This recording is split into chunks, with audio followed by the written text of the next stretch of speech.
Welcome to the Sharkpreneur podcast with Kevin Harrington and Seth Greene. Kevin Harrington is the inventor of the infomercial, one of the original sharks from the hit TV show Shark Tank, and has generated over $5 billion in TV and digital direct response sales. Seth Greene is the world's first trusted authority on cutting-edge direct response marketing, a best-selling author, and the only 3-time Marketer of the Year nominee. On the podcast, Kevin and Seth interview sharkpreneurs who share straight talk on what it takes to explode your business.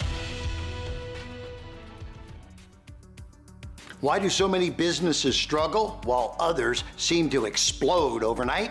Do you wish you had the secret to this type of exponential growth? Now, I've scaled more than 20 businesses to over $100 million, and it's not just luck. In my new book with Mark Tim, Mentor to Millions, you'll learn the repeatable framework I use in all my business ventures for massive success. Order at kevinmentor.com and get over $1,000 in bonuses. Head to kevinmentor.com. Welcome to the podcast. This is your co-host, Seth Greene. Today, I've got the good fortune to be joined by Melanie Ammerman and Lauren Gall from VaVaVirtual.com, VaVa Virtual Assistants. Ladies, thank you so much for joining us. Thank you for having us. Thank you. Happy to be here. All right. So tell everybody what VaVa Virtual Assistants, it's kind of in the name, but tell us what you do. Yeah, so we are a virtual assistant agency. So we provide administrative and social media support to small businesses from our own office. So everything is remote, done from anywhere in the world, typically a home office. But yeah, anything that comes across your desk, like back office related, typically we can help with. Awesome. And then let's go back in time a little bit. How did VaVa Virtual get started?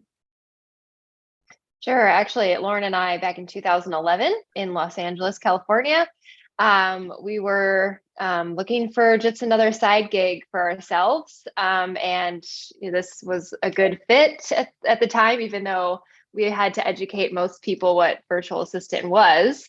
But yeah, it was just the need was out there. Small business owners just needed some fractional support on the day-to-day. And we had the skill set to offer that. So we started small, and then it just grew from there into the company that exists today. Well, I'm sure the longer version of that journey could probably fill a book somewhere. Yes. So Good. Let's talk, because you serve a couple different verticals. There's the recruiting and training virtual assistants to come work for you. And then there's obviously the actual client. So how do you source talent in the first place? Actually, a lot of the talent finds us and applies through our website. So we actually have several hundred applicants per month that we have a recruiter reviewing and setting up meetings with the people that we're interested in moving forward with. And so we bring on the people that are best fit to serve our clients. It's usually like less than 2% per month, because we have a pretty strict vetting process because we want to provide our clients with the best.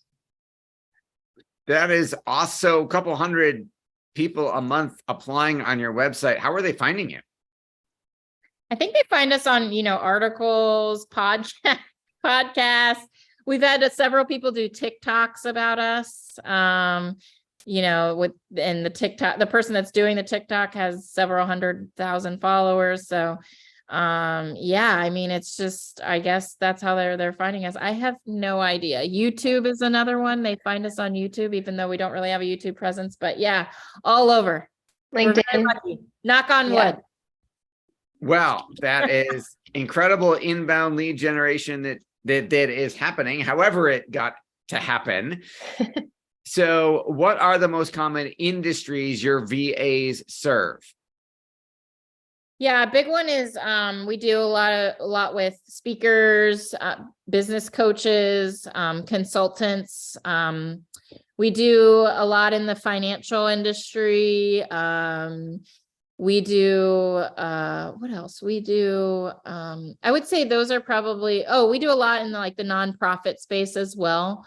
Generally speaking, it's people, pre-COVID, it was people that worked remotely already because they were used to the idea of it and it worked really well. They needed the operational support. Now, because everybody kind of is familiar with the virtual support, it's opened up a wide range for, opportunities for us, but for so many others. So, but yeah, I would say generally probably nonprofit organizations, speakers, coaches, consultants, and then financial is our 3 or 7 big ones. I would also like to add that we have our client roster is like very widespread in industry, which is kind of cool because our assistants can really kind of step in on most different industries or whatever they're doing the day-to-day and just help out.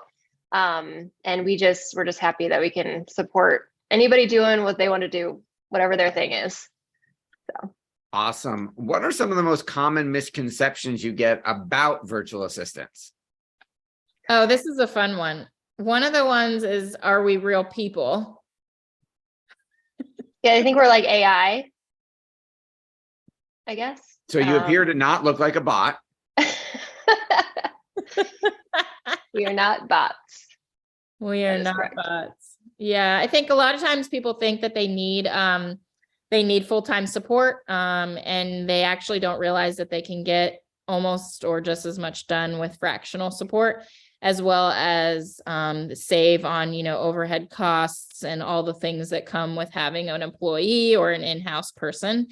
So that's another big, common misconception is a lot of people do think that they need full-time support, which is actually how we started the business, because we met a lot of people that either needed full-time or they didn't have enough time. They didn't have enough work to fill a full-time need, but they thought they needed a full-time person. Yeah. And so we were like, this is a great idea. Let's start it. So, but yeah, I don't know. What other misconceptions do we have? Anything else? A lot. We have a lot. I feel like we have a lot. I was going to say, I would assume you covered the real people one. Do you get the, I don't want someone in the Philippines or India who doesn't speak English as a native language? Do you get the, hey, how's this going to work if we're in a vastly different time zone? First of all, so let's back up to answer both of those questions. Where does the majority of your talent come from? We have an all US based team. Hallelujah. Yes. So our team is all domestic currently, and we've been like that since day one, which we love. We do get that question a lot. We either have people that prefer to go offshore, or they're checking to see, or they assume we are, and then find out that we're not. And then what are the most common tasks that your clients are outsourcing to you? A lot of operational stuff, but I would say, operational day-to-day stuff. So, your scheduling, calendar management, email management is really, really big. Any sort of research or travel booking or project related stuff that they just they want somebody to manage it from point A to point B. They don't want to have to wrangle all the different pieces in order to get from, starting point to the end point. So I guess project management kind of, but yeah, I would just say, scheduling, calendar management, travel booking, data entry, research, anything. Maybe on the personal side too. So making appointments for you, your family, travel for work or for personal as well as work. Yeah, I have my VA help with a lot of personal type things that just take little bits of time. And then what are and I don't know if your client identities are confidential or not. What are some of your most successful case studies? Hey, this saved us X amount of hours, or this saved us X amount of money. What are those magical transformations of the people who are now your raving fans? Yeah, I mean, magical transformations is when we get the clients that do, honestly, that have the best stories and the best success are the people that really are truly ready to bring on a VA. So because we get a lot of clients that come to us and they're like, I'm ready to go. and then they don't have, maybe they don't have a lot of things in place, or they don't know where to start, or they never used a VA before, and that's okay, because we will educate them. However, the ones that do the best are the ones that put effort into training, and they actually really and truly get things off their plate, no matter if it's going to take them 5 minutes or an hour and 5 minutes. They're like, whatever I can get off my plate, I'm going to give to the person. Or if they don't want to do the actual tasks, or they're not good at it, they give it up as well. So like, those are the people that really do the best and really and truly get the hours back in their day. Yeah. Kate, but I guess, does that really answer your question? I mean, kind of. I didn't really say specific numbers, but yeah. That's okay. Let's go back. Let's that inspires a new question. What are the biggest mistakes people make when trying to use a VA?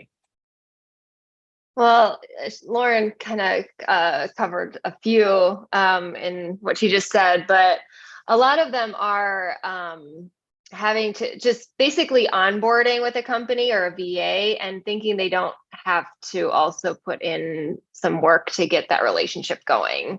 Because it is like another team member. So you have to have the meetings, you have to get to know them, you have to have them, get them familiar with, how you like things done, as well as give it instructions on exactly what they can help with to do it correctly.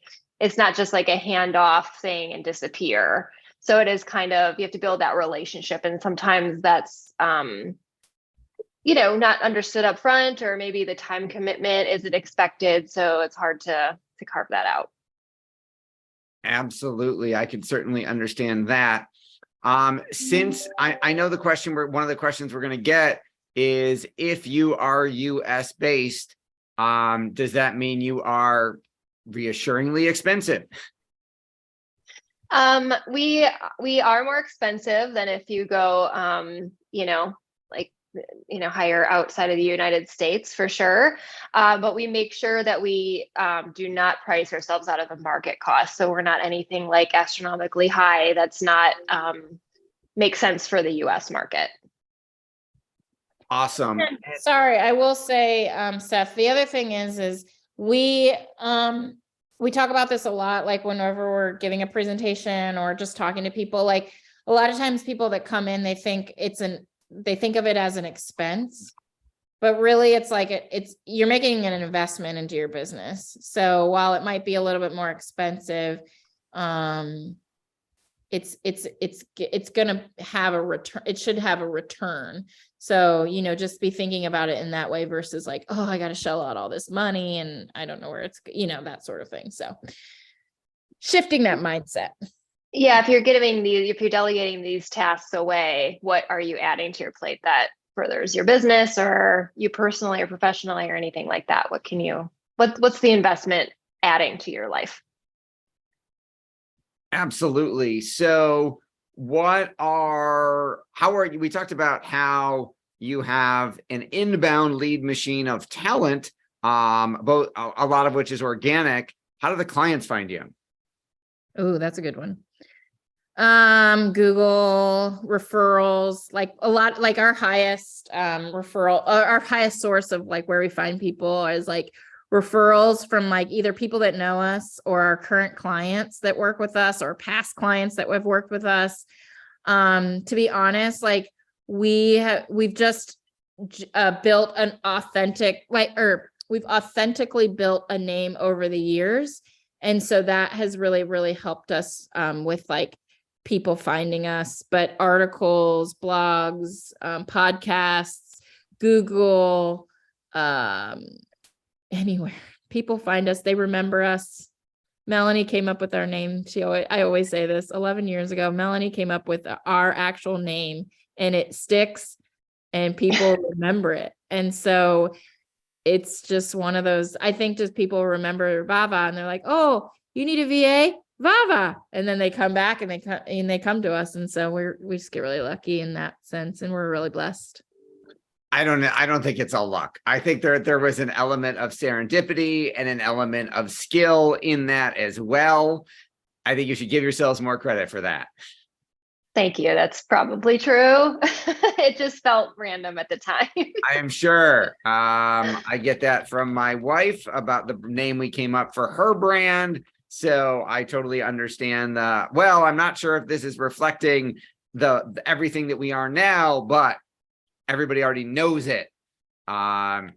So you have achieved a whole lot of success. You've grown your business as well as helping your clients grow theirs. You're creating jobs as well. So what's your biggest challenge now? Something we're currently working on is just being able to scale and be able to support more people and provide more jobs, and also keep our business like services and the feel of our company as similar as we can as we grow. So building out the internal structures and exactly what that might look like over this year as well as the next few years. That's something we're tackling right now. Awesome. And then what are your passions are obvious? What do you like best about what you're doing? I mean, I love that we get to help people every single day. Like the amount of I don't know. It's a really good feeling to know that you're changing people's lives. And you're making an impact on people's lives. And so that, plus the amount of people that we get to work with, like the amount of different types of people that we get to work with, is just truly amazing. And the industries and the social impact that they're making, and the good do-gooders and like all that stuff, it's so impactful. And it makes showing up for work every single day like so easy, because it's fun. Like I mean, to run and operate a business is hard. Like, I'm not going to say it's not hard. Like we have many nights where we're, up all night, but it's so amazing to be able to work with so many different people. So I love that. Melanie? I mean, I agree with that. My take is just slightly different, is that when I entered the workforce, I wanted to create something that felt good for me and my path and my growth. And I love that VaVa can provide that support for clients doing the same for themselves, as well as the VAs, finding space to work that makes sense for their lives. So it's kind of like creating your own journey, and that VaVa can create a space to support that on all angles. And I really love that. Awesome. Well, we know your time is incredibly valuable, ladies. We greatly appreciate it. For our folks and watching and listening, please go check out VaVaVirtual.com and all things Melanie and Lauren. Melanie, Lauren, thanks again for joining us. Thank you so much. Yeah. Our pleasure. Thanks you everyone for watching or listening. We will talk to you or see you next time. Do you need money to fund your idea, product, or service? Are you ready to take your business to the next level but need capital to get it done? Kevin Harrington has heard more than 50,000 pitches and knows how to help you make the perfect pitch to get the funding for your entrepreneurial dream. He's distilled the process down in his perfect pitch cheat sheet, and it's yours for free. Just text PITCH to him right now at 727-888-2100. Text PITCH to 727-888-2100 right now and claim your free perfect pitch cheat sheet. Text PITCH to 727-888-2100 to start funding your dream today. This show has been produced by Market Domination, LLC. To discover how you can have your own show completely done for you and turn it into a real published book and become the authority in your marketplace, go to www.marketdominationllc.com/podcast offer.